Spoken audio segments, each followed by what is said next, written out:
Hi guys, and welcome to a new video on Sonal's life. And this is a bit weird and everyone's probably very confused because Sonal, why are you doing so many videos? And why again is it a different promotion? Because as you can tell, it's about AEW. Well, like my last Jeff Cobb video, which did really well, so thank you if you watched it, whether you are subscribed or not. We are talking about AEW and a New Japan roster member, so it does count. Because last night on AEW, there was a title match, a major title match between Jon Moxley and Samoa Joe. But we had an unexpected New Japan appearance by the fucking madman Gabe Kidd. Now, that in itself is not exactly weird. Gabe has appeared in AEW TV quite often. However, I'm here to talk about the booking and the confusion as a New Japan fan. So for anyone who doesn't watch it, and you can go and watch it on the social media channels, Gabe Kidd has aligned with the Death Riders. So like Jon Moxley, Claudio Castagnoli, Wheeler Yuta, all of that. I guess probably one of the most controversial factions in the world.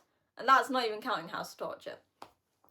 So he came in and basically helped Jon Moxley keep the championship. And then at the end there was like, they aligned with like the Young Bucks and all that, and I'm here to sort of say my 2 cents about why I'm very confused about it. Now, people on social media have mentioned that everything makes sense in the point of like Gabe Kidd injured Eddie Kingston.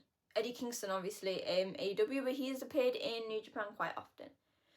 And in turn, Eddie Kingston has had beef with like Jon Moxley, the Young Bucks, and so in that sense, if Gabe is an enemy of Eddie Kingston, then Gabe has like a mutual enemy with the likes of Moxley, the Death Riders, the Bucks and everything like that. However, my issue comes with, while this consistency makes sense in AEW, for me, if you're in a partnership with a promotion, you should be aware of everything going on and follow through with the storylines on both. And this makes absolutely no sense for New Japan Gabe Kidd. And obviously, bearing in mind, Gabe is fully signed, well, he is a New Japan full member roster. Why, Son? Why does this not make sense? It makes sense. No, it doesn't make sense for so many reasons. We have the whole idea that Gabe is not a heel anymore. He's a tweener. He's basically like, if anyone watches New Japan, you know the War Dogs have so much support from the fans. In particular, it was like, for example, Gabe's match with Kenny at Wrestle Dynasty, which I was there for, earned him a lot of support because he had the pants on for Alex Coughlin, but he also had the lion mark. Similarly, they were battling against House of Torture, so they are the baby faces because nobody likes House of Torture. And in that case, especially for Gabe, when it comes to New Japan, the crowds love him because he is so proud to be a New Japan guy.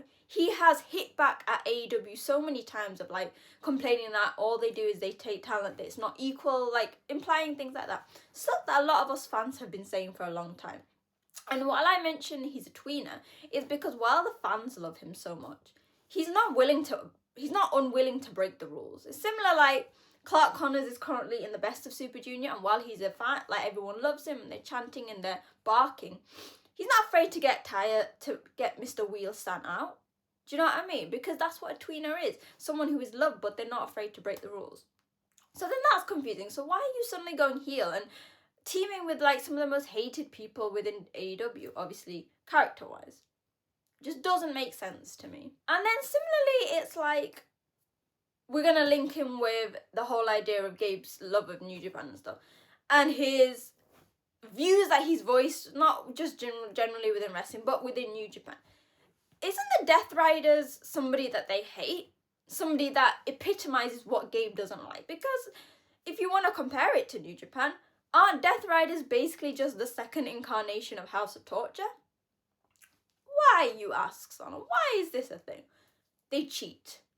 They come out in numbers. You can't have one person in that team having a match without 50 million of the others coming out to interrupt. And that's what Gabe, and if you don't follow New Japan, that's what Gabe had. It's probably the basis of like the feud that happened between War Dogs and House of Torture. that Gabe was sick of all this interference ruining what New Japan was. Hell, he called out Hiroshi Tanahashi saying, when you became president, you said we were going to have none of this tomfoolery, and House of Torture are still running rampant with their, like, shenanigans. So why would he align with a faction that does the same thing? Similarly, like the Young Bucks, Okada, all of that team, I think there's a name for it, but I can't remember at this point.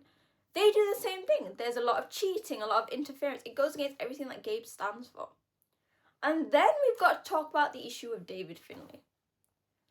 David Finlay, I guess, is the de facto leader of War Dogs, and he has had his past with Jon Moxley as well. Especially with, like, the Global Championship. They had, obviously, that triple threat match last year. God, it feels like years ago. And Gabe has... Finlay always says that he keeps his dogs in line, you know, because they're the dogs for real.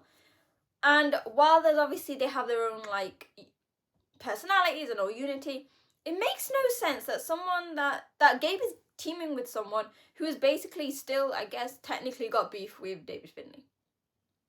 And also, if we're going to link with, like, Gabe Kidd and Jon Moxley's butting heads, Jon Moxley was someone that came to New Japan, won a title, and then we barely saw him. Why would somebody who really didn't invest their time into New Japan like they should be joined by someone like Gabe, who basically, his whole storyline in New Japan is that he bleeds New Japan. He bleeds red and yellow, if you're going to count it like that. It's why it's so confusing to me. Because Gabe has always been like anti-AEW, anti-establishment, anti-shenanigans in that sense. So him teaming with, like, Jon Moxley and the Death Riders just seems like the complete antithesis. Again, I understand everyone's comments of, like, it makes sense in the AEW realms. Because technically Gabe has not gone babyface there. Every time he's shown up, he's been a heel. But there's a reason for a partnership. A partnership has to be equal is you're taking into consideration each other's storylines and things like that. It's very prominent, actually, considering because Forbidden Door's coming up, and there's been a lot of discourse amongst fans of, especially New Japan fans, have been worried about it. Because we've seen in the past that while it's been Forbidden Door and equal, it seems like the AEW stars who have been participating have had a more spotlight on it.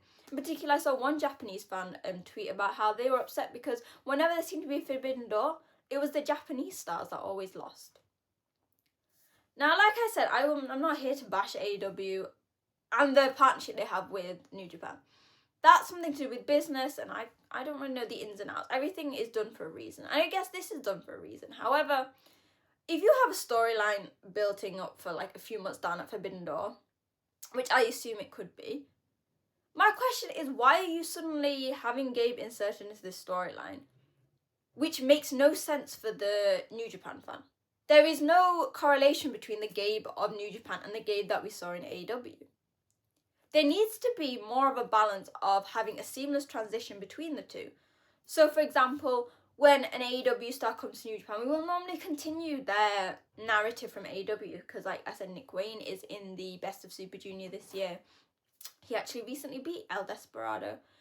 And so there, New Japan is showcasing that although Nick is young, he's a champion still in AEW. He's still very good. So why can't he be a champion? But then you've got Gabe going to AEW, teaming with the Death Riders, which seemingly makes no sense if you look at everything that's been going on. That's just my thoughts. There was no logic behind it. I always feel like, looking on social media again, that it's the New Japan fans who are more confused and frustrated by this, and that seems to be a long-term thing. Maybe, I'm going to have hope that there's something going on in the future, but just at this point, there is no logic. It makes no sense to me.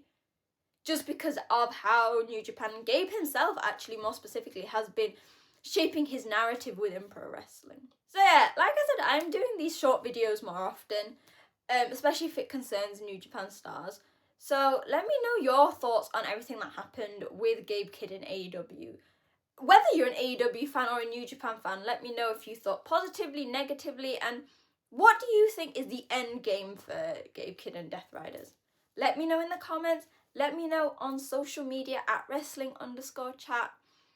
The discourse that I've always had with AEW and New Japan's partnership has been going on for a very long time and will continue until I kind of see some sort of cohesion and balance. While there might be some logic with this Gabe booking, I'm yet to see it, and that's why I thought I'd come up with this video.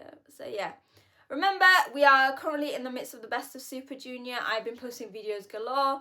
So make sure to like, share, hit subscribe, and I'll see you guys soon. Bye!